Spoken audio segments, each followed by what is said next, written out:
তাৰমানে আজি বিশ্বকৰ্মা পূজা আছিলে, পূজা বুলি গাড়ীখন পূজা কৰি পেলাই লৈ বাচ্ছাখিনি উঠাই ঘূৰাব আহিছিলে।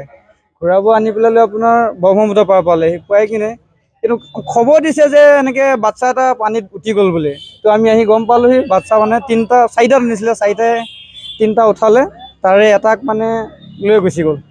তো আমি গাঁৱৰ পৰা আহি পেলাই লৈ পালোহি, পুলিচ মাতিছিলে, পুলিচ গৈ নাপালেগৈ। তো আমি গৈ পেলাই বহুত দূৰ মানে গৈছোঁ, 2 কিলোমিটাৰমান গৈছোঁ বিচাৰি তাৰপিছত পাই কিনে উঠাই লৈ আহিলোঁ। উঠাই কিনে চিভিল পোৱালোঁ, চিভিলৰ পৰা অলপ ECG কৰিব দিলে, ECG কৰাই চালে, চাই কৰি হোৱাৰ পিছত তো আমি ঘৰলৈ লৈ গৈছিলোঁ। পুলিচে আকৌ ৰাস্তাৰ পৰা লৈ আনি বৰ্তমান থানাত এতিয়া আৰু মৰিগাঁৱলৈ লৈ যাম পোষ্টমৰ্টম কৰাৰ পিছত। গা ধুবলৈ নামিছিলে নে কেনেকে? গা ধুবলৈ নামিব আৰু কিহৰ কাৰণে নিব নহয় জানো, চাৰিজনী চলি জানা মতে 4জনী, আৰু কিমান বা নামিছে নাজানো, কিন্তু 4জনীক এতিয়া মানে তাই 3জনী টানিলে আৰু এজনীতো এতিয়া ইয়াত ডেথে হৈ গ'ল।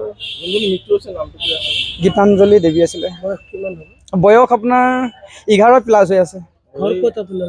ঘৰ বৰিবন্ধা, জেলাবুৰী আঞ্চলিকৰ মানুহ আমি। তিনিজনক কোনে মানে উদ্ধাৰ কৰিছিলে? তাৰে এজন কোনোবাই উদ্ধাৰ কৰিছিলে, কিন্তু তেখেতৰ এজন মুছলমান যুৱক। এজনকো মানে মই তেখেতক কৈছোঁ দে মই পানীত সাঁতুৰিব নাজানো, মাজৰ পৰা মুছলমান যুৱক এজনে গৈ পেলাই উঠাই আনি দিছেহি। তো আমি বামৰ পৰা মানে পিছত আমি হস্পিটেল লৈ আহিছোঁ। ইয়াত 3-4টামান ল'ৰাই আমি কাম কৰি আছোঁ। কাম কৰাৰ পিছত এটা টাটা মোবাইল দি 10-12টা বাচ্চা উঠাই লৈ ইয়াত আহিছে। আহি আজিতো বিশ্বকৰ্মা পূজা, সিহঁতে আহি নদীত গা পা ধুই আছে। ধুই থাকোঁতে অলপ পিছতেই ল'ৰাবিলাকে চিঞৰি আছে, পানীত পৰিছে, পানীত পৰিছে। আমি ইয়াৰ পৰা দৌৰি গৈছোঁ, দৌৰি গৈ চাইছোঁ 3টা ছোৱালী পৰি ডুবি আছে, উঠি আছে, এনেকুৱা কৰি আছে। পিছত আমি উঠাইছোঁ, সেই ছোৱালীকেইটাই কৈ আছে যে আৰু এজন আছে, আৰু এজন আছে। ক'ত আছে আমি বিচাৰি আছোঁ, বিচাৰি পোৱা নাই। 2 ঘণ্টা 2.5 ঘণ্টা পিছত ওলাইছে, 1-1.5 কিলোমিটাৰ দূৰত তাত পোৱা গৈছে। আৰু মানে তিনিজনীক আপুনি উদ্ধাৰ কৰিছে? হয় হয়, মানে নদীৰ পৰা সোঁত চলি আছিলে? হয়। আপোনাৰ নামটো? মোৰ নাম ৰচুল আমিন। আপোনাৰ ঘৰ?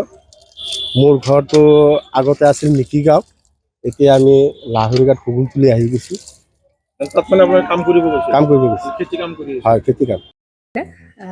জুবিন গাৰ্গৰ গীতসমূহৰ ওপৰত আধাৰিত গানে কি আনে নামৰ এটা সুন্দৰ অনুষ্ঠান আপোনালোকৰ ওচৰলৈ আহি আছে অতি শীঘ্ৰে।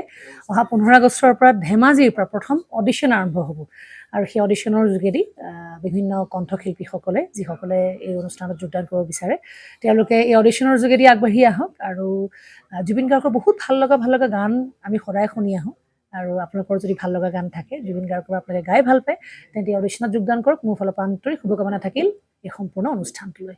ধন্যবাদ।